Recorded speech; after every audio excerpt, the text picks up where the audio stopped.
जब 1857 का विद्रोह शुरू होता है, तो जितने भी विद्रोही हैं वो दिल्ली जाकर बहादुर शाह जफर को अपना नेता चुन लेते हैं। पर उनका ये जो फैसला है वो बहुत बड़ी भूल साबित होता है, क्योंकि जितने भी सिख समुदाय के लोग हैं वो सिर्फ इस कारण की वजह से अंग्रेजों की तरफ अपनी वफादारी मोड़ देते हैं। उन्होंने ऐसा इसलिए किया क्योंकि उन्हें लगा कि अगर मुगल सल्तनत वापस आ जाएगी तो जो सालों से मुगल सल्तनत सिखों के साथ अट्रॉसिटीज कमिट करता आ रहा था वो दोबारा शुरू हो सकती हैं। और इन्हीं अट्रॉसिटीज की वजह से कोई भी सिख किसी मुगल को अपना लीडर विलिंगली तो नहीं मानता। और इन्हीं कारणों की वजह से इस टाइमलाइन में एक मजबूत नेता का चयन करना काफी जरूरी था। इसलिए रेवोल्यूशनरीज अपने सेकंड बेस्ट ऑप्शन के पास गए, जो थे पेशवा नाना साहेब, और उन्हें इस रिवोल्ट का नेता चुना। और छत्रपति शिवाजी महाराज के स्वराज की विचारधारा को इस पूरी क्रांति का आधार बनाया। जब नाना साहब का इस रेवोल्यूशन के लीडर के रूप में चुनाव होता है, तो उनका पहला ही कदम था हैदराबाद, मैसूर, ट्रावनकोर, कश्मीर और राजपूताना जैसी प्रिंसली स्टेट्स को क्रांति में शामिल करना।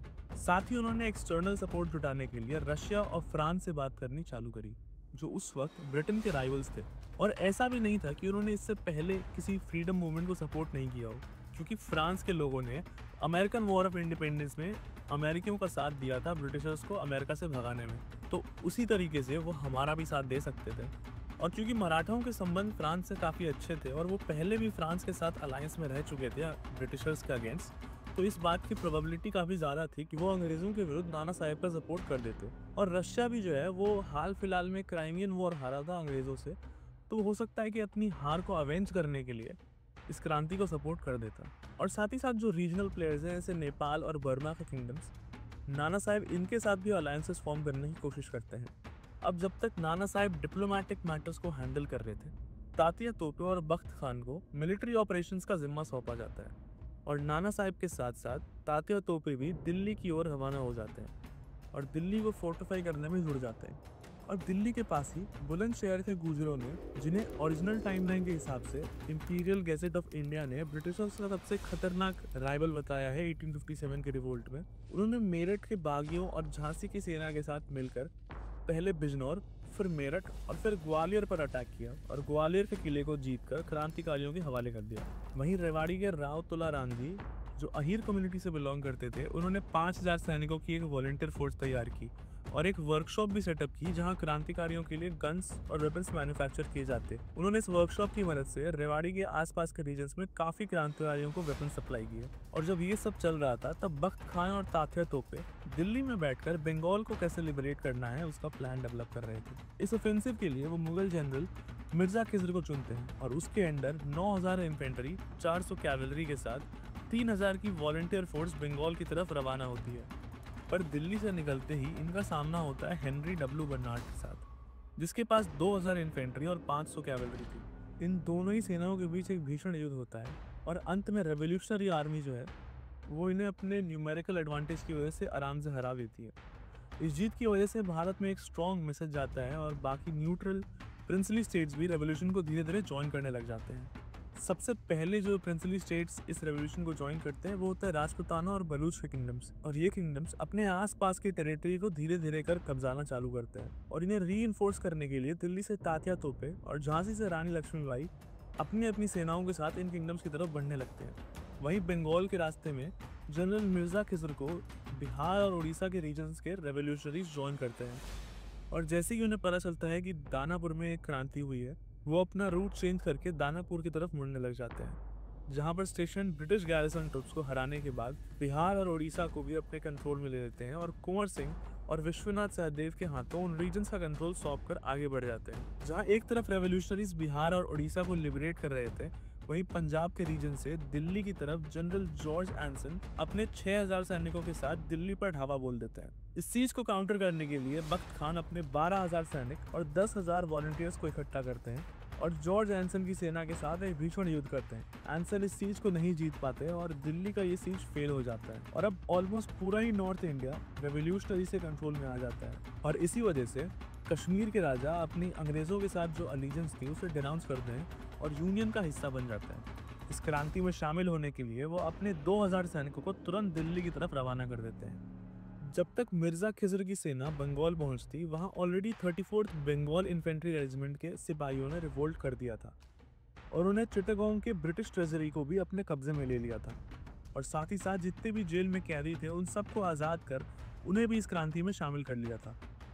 और यहाँ पर जब मिर्जा किसी की सेना पहुंचती है तो क्रांतिकारियों की मदद से आसानी से बंगाल पर कब्जा कर लेते हैं।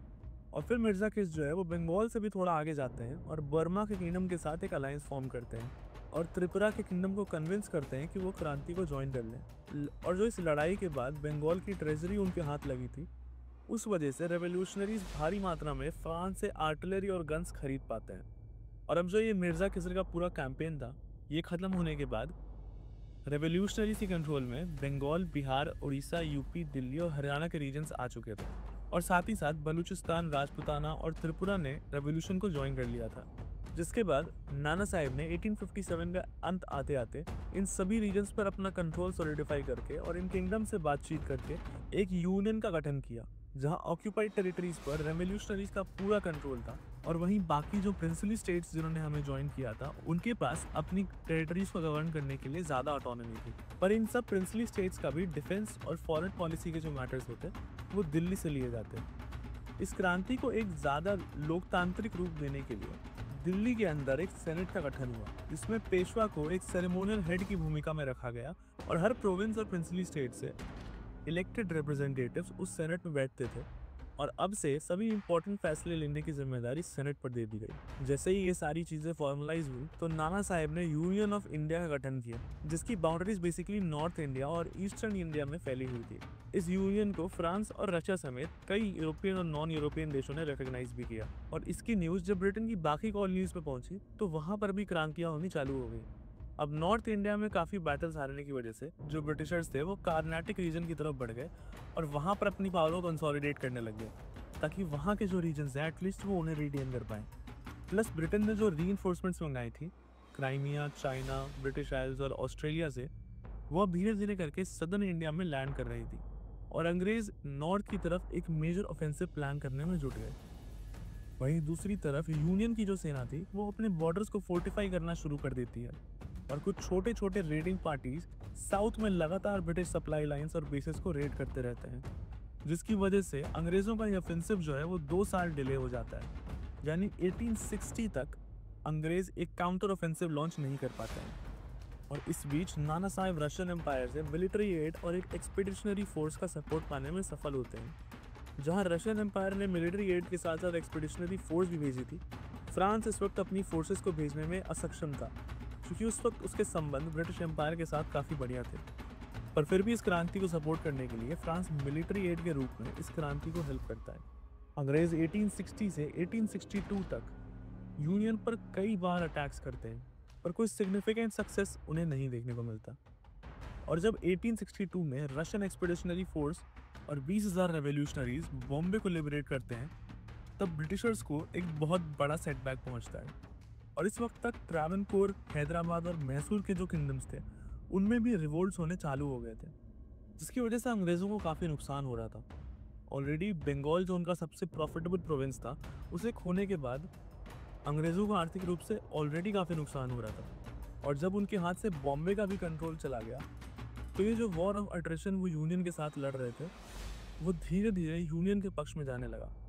प्लस जो कॉलोनियल ट्रुप्स ब्रिटिशर्स ने बाहर से मंगवाई थी वो इतने साल तक इस हॉस्टाइल टेरेन में रहने की वजह से काफ़ी डीमोटिवेट हो चुके थे। और इन सभी फैक्टर्स की वजह से अंग्रेज़ों को यूनियन के साथ एक ट्रीटी साइन करनी पड़ी 1862 में, जिसके तहत यूनियन द्वारा सभी ऑक्यूपाइड टेरिटरीज से अंग्रेज़ अपना क्लेम हटा देते और उन्हें हैदराबाद, ट्रावनकोर और मैसूर से भी अपनी सेनाएं हटानी पड़ी और उसे डीमिलिटराइज करना पड़ा। इसके बदले में यूनियन ने इस बात पर अग्री करा कि वो और फर्दर एक्सपैंड नहीं करेंगे। तो फाइनली 1862 में ब्रीफ पीरियड के लिए ये लड़ाई रोक दी गई। 1862 से 1865 के बीच यूनियन ने अपनी आर्मी को एग्रेसिवली एक्सपैंड किया और जिस तरह प्रशिया ने मेजी पीरियड के दौरान जापानीज सोल्जर्स को ट्रेन किया था, उसी तरह प्रशियंस ने इंडियंस को ट्रेन किया, जिसके बदले में यूनियन ने उनके साथ काफ़ी ट्रेड डील साइन की। वहीं इंडिया ने इस बीच इंडस्ट्रियलाइजेशन पर भी काफ़ी फोकस किया और फ्रांस और रशिया की मदद से अपनी आर्मी को मॉडर्नाइज करते गए। फिर 1866 में एक के बाद एक हैदराबाद, ट्रावनकोर और मैसूर में रिवॉल्यूशंस होना शुरू हुए और यहाँ के लोगों ने यूनियन को ज्वाइन करने की डिमांड करनी शुरू कर दी। इन रिवोल्ट्स को सप्रेस करने के लिए अंग्रेजों ने अपनी ट्रुप्स को हैदराबाद भेजकर ट्रीटी का उल्लंघन किया, जिसके चलते नाना साहेब ने 1866 में ब्रिटेन पर दोबारा वॉर डिक्लेयर कर दी। और 1862 के बाद यूनियन और अंग्रेजों का दोबारा सामना हुआ बैटल ऑफ हैदराबाद में। पर इस बार यूनियन केवल न्यूमेरिकली स्ट्रॉन्ग नहीं थी, बल्कि इनके सोल्जर्स वेल इक्विप्ड और वेल ट्रेन्ड भी थे, जिस वजह से इन्होंने आसानी से ब्रिटिशर्स को ओवरपावर कर दिया। प्लस लोकल सपोर्ट ना होने की वजह से ब्रिटिशर्स को अब ये लड़ाई लड़ने में काफ़ी मुश्किल हो रही थी। पर इस लड़ाई में एक टर्निंग पॉइंट तब आया जब पोर्चुगीज़ ने अपनी अंग्रेज़ों के साथ अलायंस को ऑनर करते हुए गोवा के थ्रू बॉम्बे को अपने कब्जे में ले लिया, जिसके रिस्पॉन्स में नाना साहेब ने फ्रांस से दोबारा हेल्प मांगी। और क्योंकि इस वक्त तक इंडिया फ्रांस का एक क्रूशियल एलाई बन चुका था, फ्रांस मिलिटरीली इंडिया की मदद करने के लिए मान जाता है और फ्रांस और यूनियन की सेना साथ में मिलकर बॉम्बे को लिबरेट करती है। और फिर सेकेंड बैटल ऑफ वंडीवश में यूनियन और फ्रांस की कंबाइंड फोर्सेस अंग्रेज़ों और पोर्चुगीज़ की कंबाइंड आर्मी को हरा देती है, जिसकी वजह से उन्हें एक अनकंडीशनल सरेंडर साइन करना पड़ता है। इसके बाद पोर्चुगीज़ और ब्रिटिशर्स को 1867 में ट्रीटी ऑफ हैदराबाद के तहत अपनी सभी सब कॉन्टिनेंटल होल्डिंग्स को यूनियन के हवाले करना पड़ता है, जैसे कि सिलोन, जिसे श्रीलंका भी कहते हैं, गोवा, कर्नाटक, लोअर बर्मा का भी कंट्रोल जो है वो यूनियन के हाथों आ चुका था और हैदराबाद, मैसूर और ट्रावनकोर फाइनली यूनियन का हिस्सा बन जाता है। अब इस रिवोल्ट के सक्सेसफुल होने का काफ़ी बड़ा इम्पैक्ट पड़ता है ग्लोबल स्केल पे, जैसे कि फ्रांस वक्त से पहले ही इंडो चाइना को कॉलोनाइज करना शुरू कर देता है और किसी भी राइवल कॉलोनियल पावर के वहाँ ना होने की वजह से काफ़ी एग्रेसिवली साउथ ईस्ट एशिया में एक्सपैंड करता है, जिसकी वजह से हो सकता है कि आगे चलकर फ्रांस और इंडिया के बीच टेंशन्स बढ़ जाते हैं। वर्ल्ड वॉर 1 में इंडिया के ना होने की वजह से ब्रिटेन को एक भारी डिसएडवांटेज को फेस करना पड़ता है। ऑल्दो अमेरिकन इंटरवेंशन की वजह से वर्ल्ड वॉर 1 का जो रिजल्ट हमारी टाइमलाइन में रहा था, वही सेम रिजल्ट इस टाइमलाइन में भी होता है। ऑल्दो हो सकता है कि 1918 से ये वॉर ज़्यादा लंबी खिंच जाती। इसका सबसे बड़ा इम्पैक्ट पड़ता है बाकी ब्रिटिश कॉलोनीज पर, जो सभी की सभी वक्त से पहले आज़ाद हो जाती हैं, जिसकी वजह से जो ब्रिटेन का कॉलोनियल एम्पायर था वो वक्त से पहले ही ख़त्म हो जाता है। और फ्रांस का जो सुपर पावर स्टेटस है वो इस वजह से ब्रिटिशर्स से ऊपर हो जाता है। और जब फाइनली वर्ल्ड वॉर 2 में जापान एशिया को कॉलोनाइज करना शुरू करता है, तो हो सकता है कि यूनियन आगे चलकर यूके, यूएस और फ्रांस के साथ अलायंस बनाकर एलाइड फैक्शन का हिस्सा बनता और एशिया पैसिफिक में यूएस के साथ मिलकर जापानीज फोर्सेस को काउंटर करता है, जिसकी वजह से आगे चलकर हो सकता है इंडिया को यूएन सिक्योरिटी काउंसिल में एक परमानेंट सीट भी मिल जाती। ऑल्दो अगर नहीं भी मिलती तो इंडिया की गिनती सुपर पावर्स में होने लग जाती।